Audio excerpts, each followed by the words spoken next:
Hello, my name is Georges Verbena, and this is about lunar returns and why you want what you don't even know what it is. So 90% of people, when they get into astrology, actually more like 99%, never ever look at their lunar return. And that's like, imagine you go to a mechanic and you want your car fixed and your motor is damaged, and you tell him to fix the motor, but he only fixes scratches on the surface, so it looks like it's fine, but actually he didn't do anything. That's kind of how it is with astrology. I know it's a weird example, but if you don't use lunar returns and you only look at normal transits are good, but lunar returns are very good, because lunar returns give you an event chart of every 28-day cycle. So every 28 days your moon will go to the original position of where it was during your birth.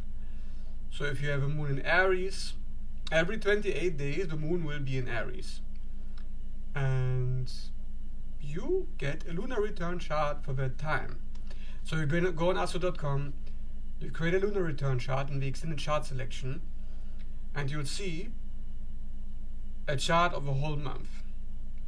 So let me give you an example. Because I had a lunar return recently, and the lunar return told me so much information about the month. I would never get this information in my normal chart, and yet there's so much of it. And I need to show you, otherwise you may not understand. So,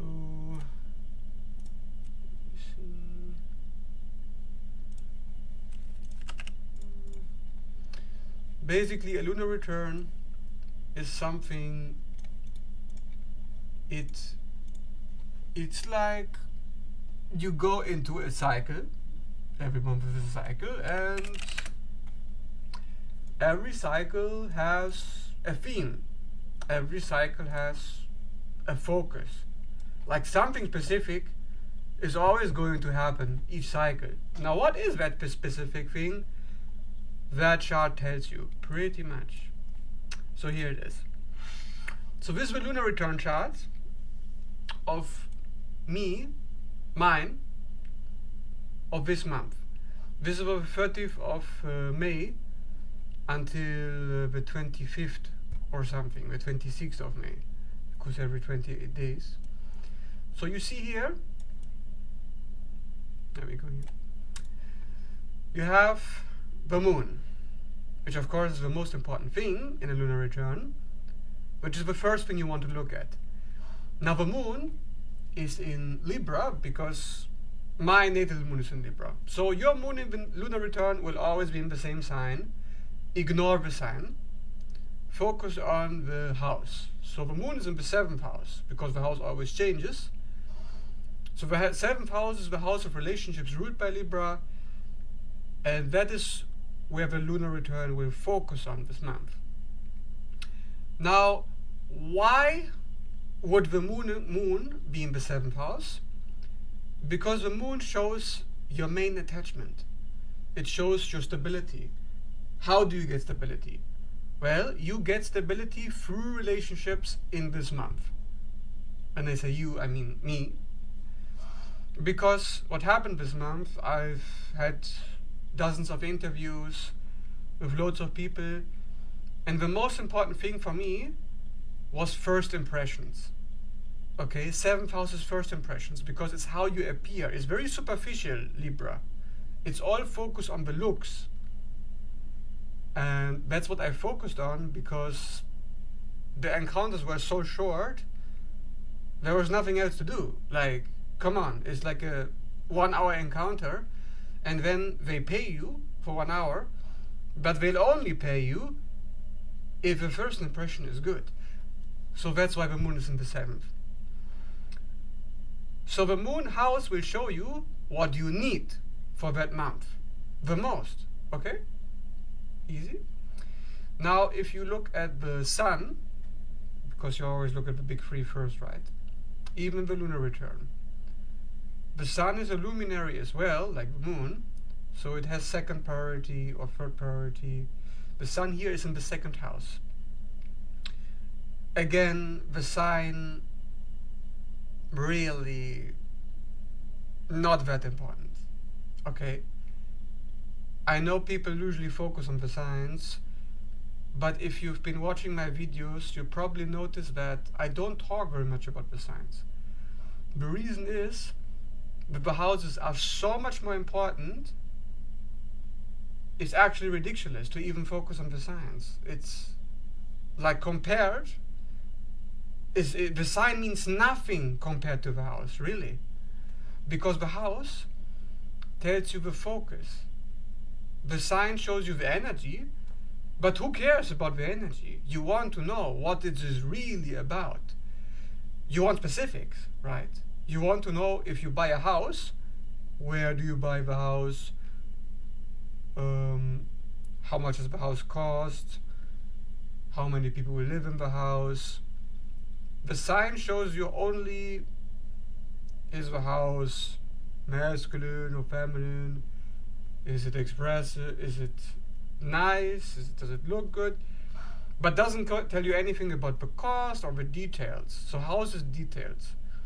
Second house sun in the lunar return means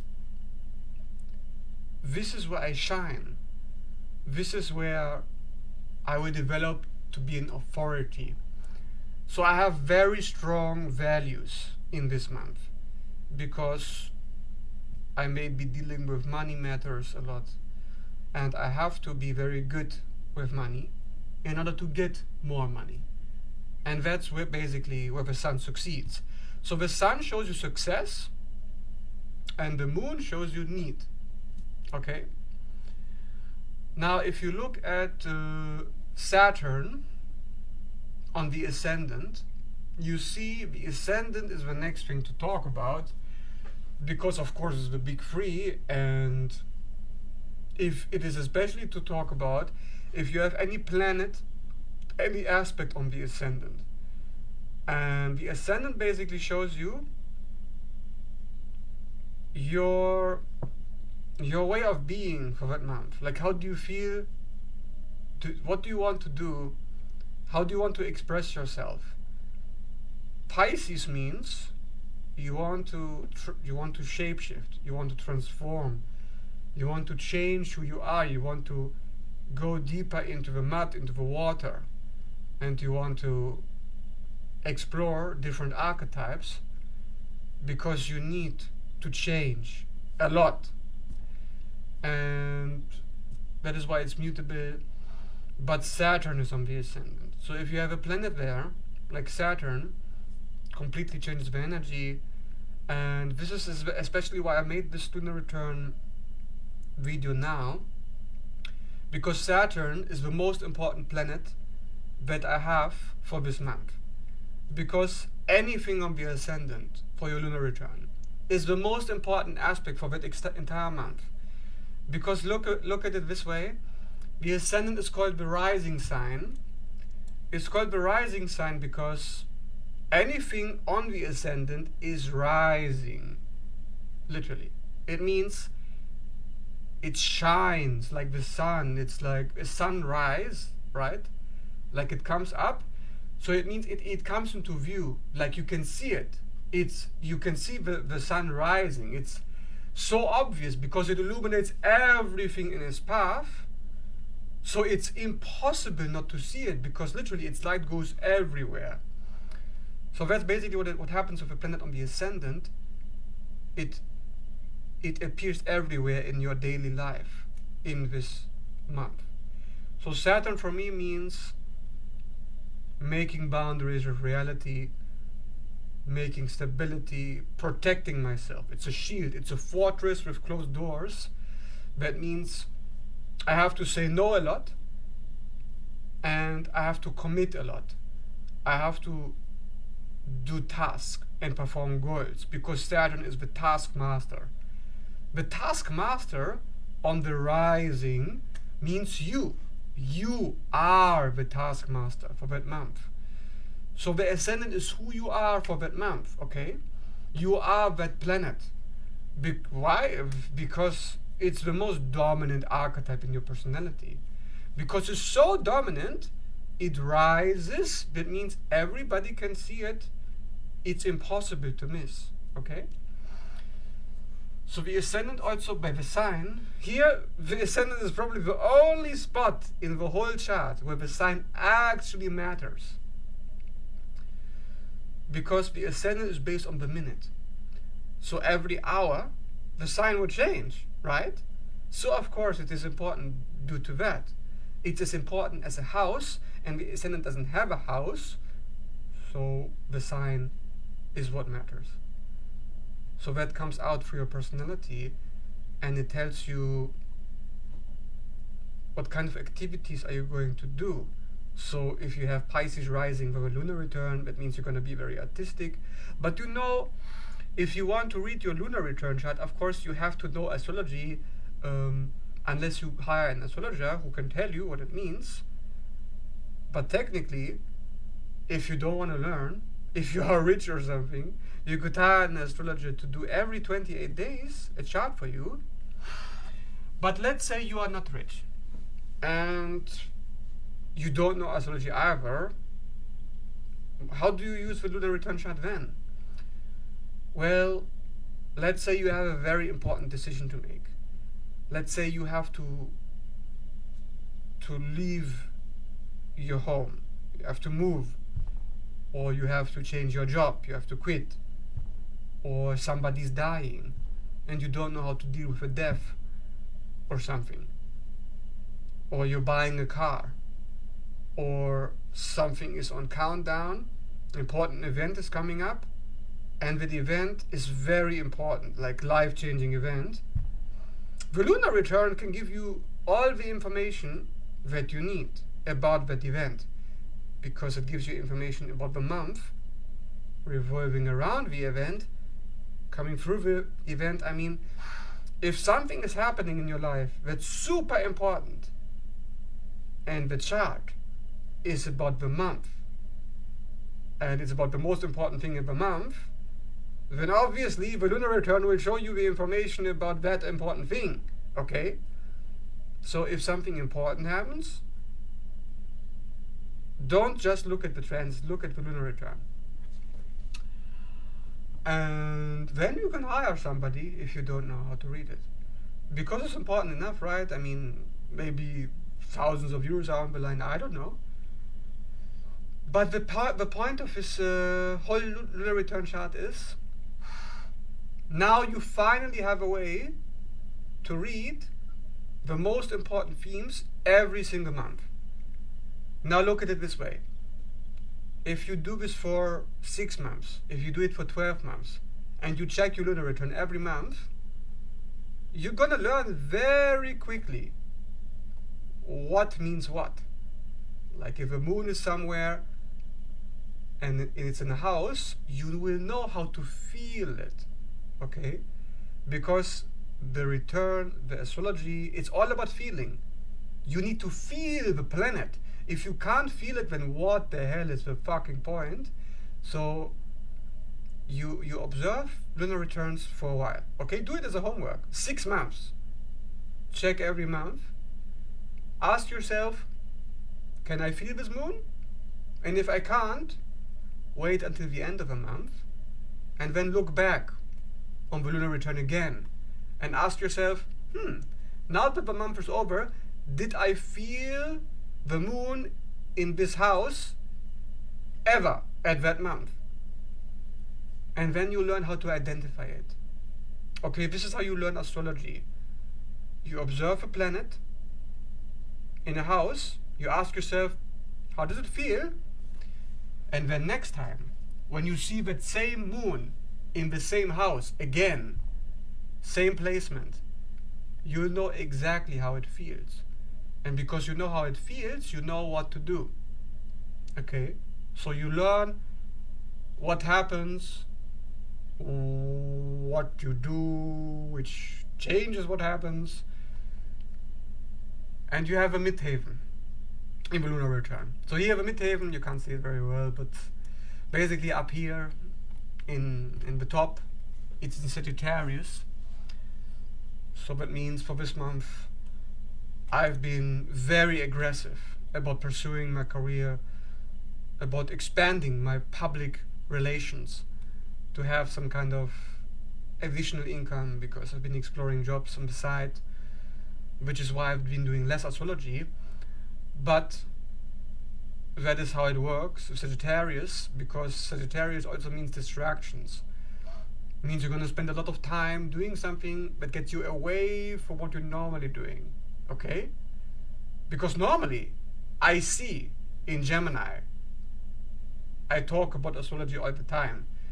But now, for this month, I talk way less, do less videos, less journalism, less technology, less Mercury, less Gemini, and I do more traveling. I go to interviews, I go to places, okay? So you can look at it that way, and you can see also in the lunar return, where do you have most planets? So if you have most planets in the first house, that means your self-development and your identity is the most important for that whole month. And there's a lot of energy here, because you see I have most of the planets in the first house, almost all of them. And I could feel that, like, especially with Saturn being on the ascendant, has really shaped and reshaped and rebirthed my whole identity this month. And the focus is really felt by the fact that when I go somewhere and I go to an interview, I ask myself, is this job for me? Does this make sense for me? Like, how do I fit in here? How do I fit is about identity. Like, if you fit shoes, like I'm size 44, how do I know I'm size 44? Because I try on different shoes and only 44 fits. So that's what you do with first house planets. You try different shoes and only that one shoe fits. And when you have a lot of planets there, that means you get very good. And it's very important for you to identify where the shoe fits. And if you have, like here, a lot of planets in another house, like the 6th house, means you always be focusing on that. So look at the lunar return where those planets are. That simply tells you, without you knowing anything about the planets, just looking at where is the most happening, where's the party, where's the circus. Well, if a circus is in one house, it's gonna be in that house where you move a lot, you do a lot of stuff. Now, why do you do a lot of stuff? You'll have to be in astrology to find out, like you'll actually have to read it. But basically, you can see that the lunar return gives you a vision. It's like, if I am very insecure about my future, if things are very chaotic right now, if, in other words, I am lacking control about my life, well, if I have a certain predictability of what's going to happen next, so if you are in the month of June and you have a need for more control, a need for stability, a need for guidance, don't ask your tarot cards. I mean, you can ask, but go to the lunar return and look at the next month. So if you are in June, look for July and compare the June month to the July month, so month 1 to month 2, and see what changed. How is the energy shifting from this to this? Why is it shifting? What is it about? Ask yourself, what is the lunar return trying to show you? What is the chart trying to teach you? Because it's trying to teach you that there's something happening here.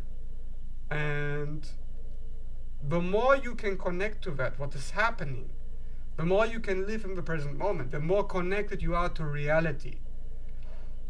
And ironically, everybody will tell you, oh, you're so psychotic, aren't you? Oh, you're an astrology girl, you must be crazy, get away from me. If you are into astrology, most of the people will think you're fucking crazy, nuts, psychotic. The irony is, there is no better tool to connect to reality than astrology, and you can see what's next in my reality, in my life, if you can interpret it. Now, if you don't know how to interpret it, then you don't know what's going to happen next. You can feel, but you can't confirm. And that's really the point here, isn't it? You feel something is happening, and now you're looking to confirm. Are my feelings correct about this? Am I thinking this right? Does my perspective need adjustment? Do I need to change my perspective? What is it that I'm missing? What is it that I do not see? And guess what? You have a crystal ball available that tells you what's missing. It literally just tells you. So, yeah. And anything else to talk about, really? That's basically the gist of it. You can do one more thing. Every 14 days is the half of the cycle over. So if you go into lunar return and you wait 14 days, there will be a lunar opposition, right? Because after 14 days, half of the cycle is over. Halfway through is opposition to the moon. A lunar opposition, you can make a chart of that as well. So you can see what is the second half of the month about. Even though the lunar return focuses on the whole month, the opposition only focuses on the second half. So you even have one more tool to look at, additionally, if you want to. But for now, that's basically it about lunar returns.